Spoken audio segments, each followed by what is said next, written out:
세계 태양광의 90%를 거머쥔 중국이 바로 그 태양광 때문에 무너지고 있습니다. 그것도 잉크 한 방울에 말이죠. 한 해에 80조 원을 날리고 직원 셋 중 한 명을 내보낸 거대 제국입니다. 도대체 세계를 다 가진 1등이 왜 스스로 무너진 걸까요? 그리고 그 빈틈을 한국이 용광로가 아니라 잉크로 파고들고 있습니다. 여러분 집 지붕에 깔린 태양광이 왜 거의 다 중국산인지, 그게 왜 여러분의 전기료와 일자리를 바꾸는지 그 숨은 구조를 지금부터 함께 파헤쳐 보겠습니다. 여러분, 한 분야에서 90%를 가졌다고 생각해 보세요. 그건 사실상 시장 전체를 손에 쥔 겁니다. 10명 중 9명이 내 손님인 거예요. 그런데 바로 그 90%를 가진 회사들이 지금 무너지고 있습니다. 도대체 어떻게 된 일일까요? 자, 숫자로 보면요. 중국은 태양광의 거의 모든 단계를 틀어주고 있습니다. 태양광 패널을 만드는 첫 재료, 폴리실리콘에서 중국 비중이 93%가 넘습니다. 그 다음 단계인 웨이퍼는 무려 97%에 가깝습니다. 셀은 92%, 완제품 모듈도 86%입니다. 국제에너지기구가 2024년에 내놓은 수치예요. 쉽게 말하면요. 세상에 깔린 태양광 패널 10장 중 9장은 중국 손을 거쳤다는 뜻입니다. 마라톤도 양궁도 수영도 거의 모든 종목의 금메달을 한 나라가 쓸어 담은 셈이죠. 이쯤 되면 떼돈을 벌어야 정상 아니겠습니까? 그런데 현실은 정반대였습니다.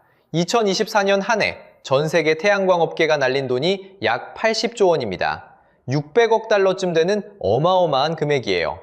80조 원이 얼마나 큰 돈이냐면 우리나라 1년 국방 예산보다도 더 큰 돈입니다. 돈만 사라진 게 아니었어요. 중국의 5대 태양광 기업이 1년 새 8만 7천 명을 내보냈습니다. 평균 31%, 직원 3명 중 1명이 짐을 싼 거예요. 한 동네에서 일하던 사람 셋 중 하나가 사라졌다고 생각하면 그 충격이 짐작이 가실 겁니다. 그뿐만이 아닙니다. 같은 기간 문을 닫거나 팔려나간 회사가 40곳을 넘었습니다. 한때 세계를 호령하던 기업들이 줄줄이 간판을 내린 거죠. 가격은 또 어땠을까요? 중국이 수출하는 패널 값은 단 2년 만에 거의 절반으로 주저앉았습니다. 10,000원짜리 물건이 2년 만에 5,000원이 됐다고 보시면 됩니다. 팔면 팔수록 손해를 보는 구조로 빨려 들어간 거예요. 자, 여기서 핵심은 이겁니다. 이건 1등이 경쟁에 밀려서 진 이야기가 아니에요. 세상을 다 가진 1등이 스스로 무너진 이야기입니다. 너무 완벽한 승리가 어느 순간 가장 무거운 짐으로 바뀐 거죠. 상식적으로는 말이 안 됩니다. 90%를 가졌는데 왜 돈을 잃고 사람을 내보내고 회사가 줄줄이 문을 닫을까요? 그냥 운이 나빴던 게 아닙니다. 무너질 수밖에 없는 이유가 안에 박혀 있었어요. 결국 이 자멸에는 3가지 구조가 숨어 있습니다. 그리고 그 첫 번째 구조는 멈추고 싶어도 멈출 수 없는 공장이었습니다. 자, 앞에서 우리는 이상한 광경을 봤습니다. 세계를 다 가진 1등이 도리어 빚더미에 깔린 거예요. 그 뒤에 3가지 구조가 숨어 있다고 말씀드렸죠? 지금부터 그 첫 번째 구조를 함께 열어보겠습니다. 여러분, 상식적으로 한번 생각해 보세요. 회사가 팔수록 손해를 봅니다. 그럼 어떻게 해야 할까요? 공장을 멈추고 생산을 줄여야 정상이잖아요. 그런데 중국 태양광 업계는 정반대로 갑니다. 적자가 깊어질수록 오히려 공장을 더 돌렸어요. 도대체 왜 이런 일이 벌어질까요? 여기엔 이유가 있습니다. 중국 정부조차 이 현상에 이름을 붙였어요. 바로 내권이라는 말입니다. 쉽게 말하면요, 다 같이 피 흘리며 제사를 깎아먹는 무한 경쟁입니다. 안으로 파고들며 서로를 갉아먹는 거예요. 한 동네에 똑같은 치킨집이 100개가 들어찼다고 생각해보세요. 아무도 못 버는데 아무도 문을 못 닫습니다. 그게 내권입니다. 그런데 진짜 핵심은 따로 있어요. 멈추지 못하게 떠받치는 2개의 돈줄입니다. 첫 번째 돈줄은 국유은행과 정책금융이에요. 적자가 나는 기업에도 대출을 계속 꽂아줍니다. 이걸 경제용어로는 좀비 기업이라고 부르죠. 죽어야 할 회사가 빚으로 연명하는 거예요. 쉽게 말하면 산소호흡기입니다. 환자는 이미 가망이 없는데 기계가 숨만 붙여놓는 거죠. 그러니 죽지도 못하고 살아나지도 못합니다. 두 번째 돈줄은 지방정부입니다. 지방정부는 공장을 멈추게 두지 않아요. 왜 그럴까요? 공장이 곧 일자리고 세수고 자기 실적이거든요. 공장 하나가 문을 닫으면 수천 명이 길거리로 나앉습니다. 지방 관리 입장에선 그게 곧 자기 성적표예요. 그래서 손해를 보든 말든 일단 돌리게 만듭니다. 밑 빠진 독에 물을 계속 붓는 거죠. 여기서 더 기막힌 게 있습니다. 중앙정부와 지방정부가 서로 엇박자를 낸다는 거예요. 베이징 중앙에서는 그만 좀 줄이라고 감산을 지시합니다. 그런데 지방에서는 공장을 새로 더 짓고 있어요. 위에서는 브레이크를 밟으라는데 아래에서는 엑셀을 밟는 겁니다. 이러니 차가 멈출 리가 없죠. 이걸 경제학에서는 규모의 비경제라고 부릅니다. 보통은 많이 만들수록 원가가 싸지잖아요. 그런데 어느 선을 넘으면 거꾸로 됩니다. 너무 많이 만들어서 다 같이 망하는 지점이 오는 거예요. 한번 들어가면 빠져나올 수도 없습니다. 이미 부어넣은 투자가 발목을 잡으니까요. 그래서 울며 겨자 먹기로 계속 찍어냅니다. 그 결과가 숫자로 드러납니다. 2025년 기준 중국의 연간 생산 능력은 약 1200기가와트예요. 그런데 전 세계가 한 해에 깔 수 있는 양은 약 650기가와트입니다. 만들 수 있는 양이 팔릴 양의 거의 2배인 거죠. 쉽게 말하면 두 집이 먹을 밥을 한 집이 짓고 있는 셈입니다. 남는 밥은 결국 쉬어서 버려질 수밖에 없어요. 그러니까 이건 단순한 경영 실패가 아닙니다. 멈추고 싶어도 멈출 수 없게 만든 구조의 문제예요. 브레이크가 고장난 트럭이 내리막을 달리는 것과 똑같습니다. 운전자가 멈추고 싶어도 차가 안 서는 거죠. 자, 그렇다면 이렇게 죽기 살기로 만든 패널 한 장을 팔면 도대체 얼마가 남을까요? 그 지갑을 직접 열어보겠습니다. 자, 그럼 그렇게 죽기 살기로 많이 파는데도 정말 안 남을까요? 결론부터 말씀드리면 여러분, 생각보다 훨씬 더 안 남습니다. 거의 한 푼도 안 남는 수준이거든요. 먼저 가격부터 보시죠. 태양광 패널 한 장의 가격이 1년 반 만에 절반으로 주저앉았습니다. 작년 이맘때 10,000원 받던 물건을 지금은 5,000원에 내놓는 셈이죠. 그러다 결국 와트당 1위안, 우리 돈으로 200원 아래까지 내려갔습니다. 문제는 이 가격이 원가에도 못 미친다는 겁니다. 즉, 팔면 팔수록 손해가 쌓이는 구간으로 들어가 버린 거예요. 경제학에서는 이렇게 원가 밑으로 떨어진 가격대를 데드존이라고 부릅니다. 쉽게 말하면요, 들어가는 순간 무조건 적자가 나는 죽음의 구간인 거죠.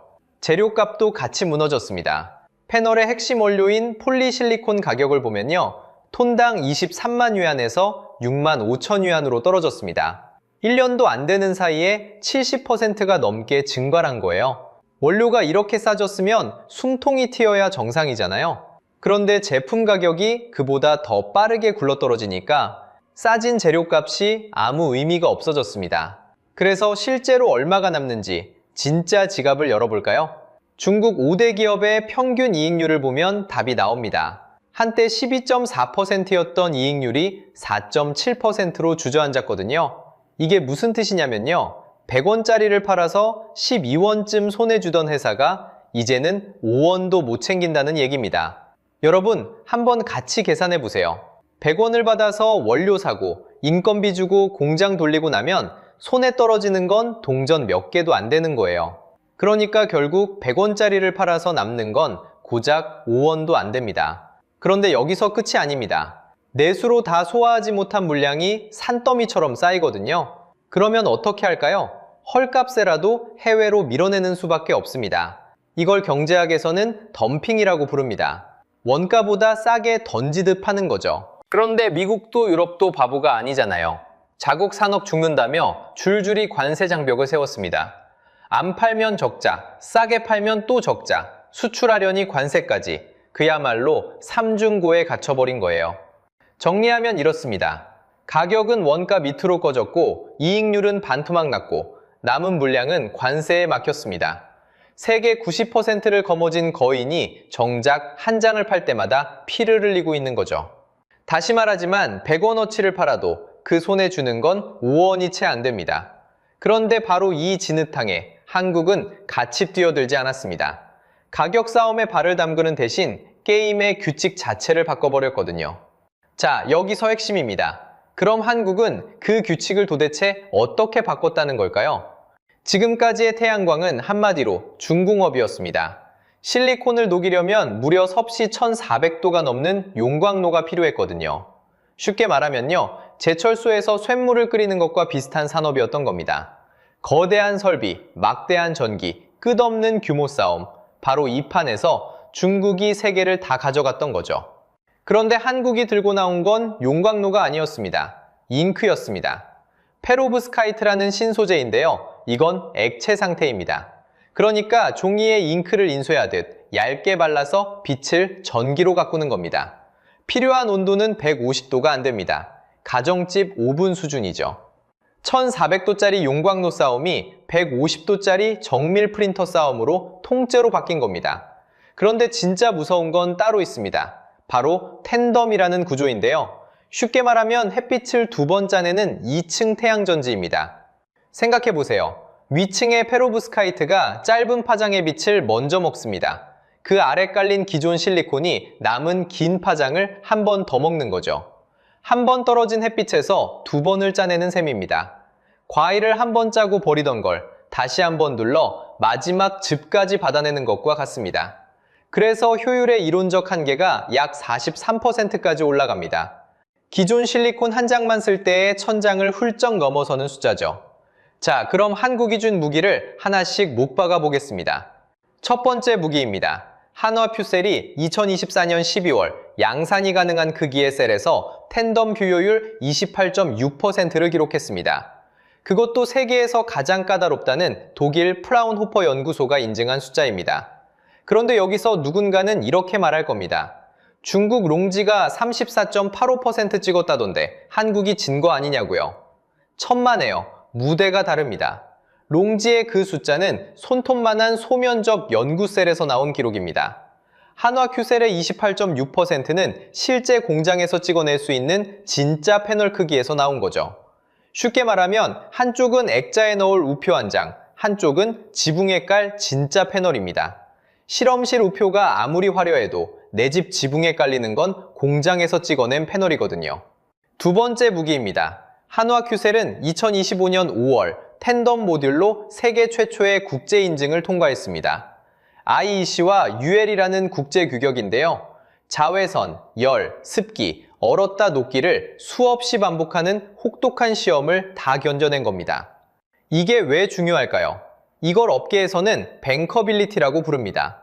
쉽게 말하면 은행이 30년 보증을 믿고 돈을 빌려주는 자격증입니다. 아무리 효율이 높아도 이 도장이 없으면 은행은 한 푼도 안 빌려줍니다. 한국이 그 자격증을 세계에서 가장 먼저 손에 쥔 거죠.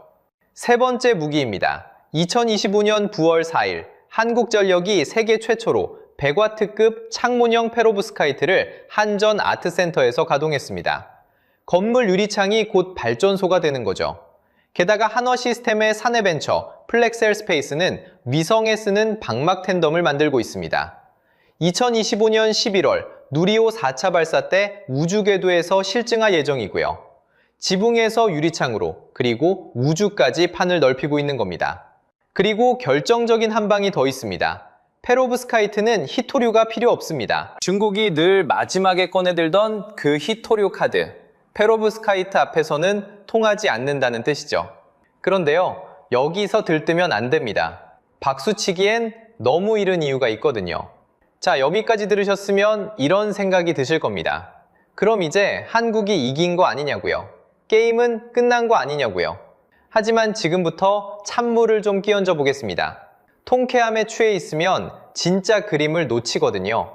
한국의 우위는 생각보다 좁고 위태롭습니다. 먼저 중국 이야기입니다. 중국이 가만히 당하고만 있을 리가 없잖아요. 마이크로 퀀타라는 중국 기업이 있습니다. 이 회사는 2026년 6월에 효율 26%짜리 컬러 텐덤 모듈을 이미 상용 출시했습니다. 그것도 건물 외벽에 붙이는 제품이거든요. 연구실 시제품이 아니라 진짜 시장에 파는 물건입니다. GCL이나 유트모라이트 같은 회사들도 실제 현장에 물량을 내보내고 있습니다. 무슨 뜻일까요? 한국이 잉크 기술로 앞섰다고 안심하는 사이 중국은 벌써 같은 잉크를 들고 따라붙었다는 겁니다. 게다가 중국에는 거대한 자국 시장이 버티고 있습니다. 중국 페로브스카이트 시장은 2026년에 약 101억 위안 규모로 예상됩니다. 그런데 2030년에는 약 950억 위안까지 커진다는 전망이 나옵니다. 4년 만에 거의 10배입니다. 쉽게 말하면요, 동네 구멍가게가 4년 만에 대형마트로 변하는 속도입니다. 이 정도 내수시장을 깔고 추격하는 상대를 만만하게 봐선 안 됩니다. 그럼 미국은 우리 편 아니냐고요? 여기서도 착각하면 안 됩니다. 한때는 미국이 한국에 길을 열어주는 줄 알았습니다. 그런데 2025년 7월 미국은 정책을 확 틀었습니다. 태양광에 주던 세금 혜택을 예정보다 일찍 끊기로 한 겁니다. 미국이 우리에게 꽃길을 깔아준다는 건 옛날 얘기가 됐습니다. 다만 한 가지, 중국산을 배제하겠다는 기조만큼은 오히려 더 단단해졌습니다. 그러니 미국은 우리에게 호재이기도 하고 불확실성이기도 한 그런 양날의 칼인 셈이죠. 그리고 가장 아픈 곳, 우리 집입니다. 여러분 지붕에 깔린 태양광, 누가 만들었을까요? 국내에서 쓰는 모듈 중 국산 비중은 2019년에 78.4%였습니다. 그런데 2024년에는 41.6%까지 떨어졌습니다. 5년 만에 거의 반토막이 난 겁니다. 더 뼈아픈 건 수입 물량입니다. 우리가 들여오는 모듈의 98%가 중국산입니다. 100개를 사오면 98개가 중국 제품이라는 뜻이죠. 결국 비싸면 안 산다는 시장의 냉정한 현실, 바로 이게 그 증거입니다. 그래서 한국은 가격으로 싸우면 안 됩니다. 더 싸게 찍어내는 게임에서는 중국을 절대 못 이깁니다. 한국이 노릴 자리는 품질이고 믿을 수 있는 공급망이고 차세대 기술이라는 프리미엄 시장입니다. 우리가 앞선 건 딱 하나, 양산 크기 인증과 뱅커빌리티라는 좁은 한 칸뿐입니다. 100m를 앞선 게 아니라 딱 한 발짝 앞선 거예요. 이건 결국 시간 싸움입니다. 그럼 다 끝난 걸까요? 천만에요. 좁은 리드라도 앞선 건 분명한 사실입니다. 한 발짝이라도 먼저 결승선 테이프를 끊으면 그게 기준이 되거든요. 그렇다면 이 모든 이야기가 결국 여러분에게 무슨 의미일까요? 자, 그 의미는 결국 한 곳으로 모입니다. 진짜 분기점은 2030년입니다. 한화큐셀은 2027년 텐덤 양산을 목표로 잡았습니다. 정부도 손을 놓고 있지 않습니다. 336억 원을 들여서 2030년 세계 최초 상업화를 노리고 있거든요. 그때 셀 효율 35%를 찍겠다는 겁니다. 쉽게 말하면요, 앞으로 4년이 한국 태양광의 운명을 가르는 시간인 거예요. 그러니 여러분이 지켜봐야 할 관전 포인트는 3가지입니다. 첫째, 양산 가능한 크기에서 인증과 뱅커빌리티를 계속 지켜내느냐입니다. 은행이 30년을 믿고 돈을 빌려주는 자격증, 그걸 놓치면 안 됩니다. 둘째, 우리 집 지붕과 건물 창에 깔릴 차세대 시장을 국내에서 먼저 키워내느냐입니다. 셋째, 중국과 가격으로 싸우지 않는 겁니다. 더 싼 값이 아니라 더 믿을 수 있다는 신뢰, 그 프리미엄으로 가야 합니다. 여기서 핵심입니다. 들뜨지도 비관하지도 말고 이미 벌어진 사실 3가지를 또렷이 기억하세요. 하나, 한화큐셀이 양산 크기 셀에서 효율 28.6%를 세계 최초로 인증받았습니다. 둘, 텐덤 모듈이 세계 최초로 IEC 국제 인증을 통과했습니다. 셋, 한국전력이 세계 최초 창호형 태양광을 가동했고 플렉스 에스페이스는 위성에 실어 우주에서 실증을 앞두고 있습니다. 이게 바람이 아니라 이미 일어난 일입니다. 그래서 결론은 하나로 모입니다. 이 싸움은 누가 더 싸게 찍어내느냐가 아닙니다. 누가 에너지를 만드는 능력 자체를 손에 쥐느냐, 바로 제조주권의 싸움입니다. 90%를 가진 쪽이 가격으로 무너지는 동안 한국은 능력으로 판을 다시 짜고 있는 거예요. 그래서 여러분께 묻고 싶습니다. 여러분 집과 건물 지붕의 태양광, 한국산이었으면 좋겠습니까? 생각을 댓글로 꼭 알려주세요. 그리고 사실 이 함정은 태양광만의 이야기가 아닙니다. 중국의 전기차와 배터리도 똑같은 과잉 생산의 늪에 빠져들고 있거든요. 그 이야기는 다음 영상에서 깊이 파헤쳐 보겠습니다. 오늘 영상이 유익하고 재밌으셨다면 구독과 좋아요 부탁드리겠습니다. 시청해주셔서 감사합니다.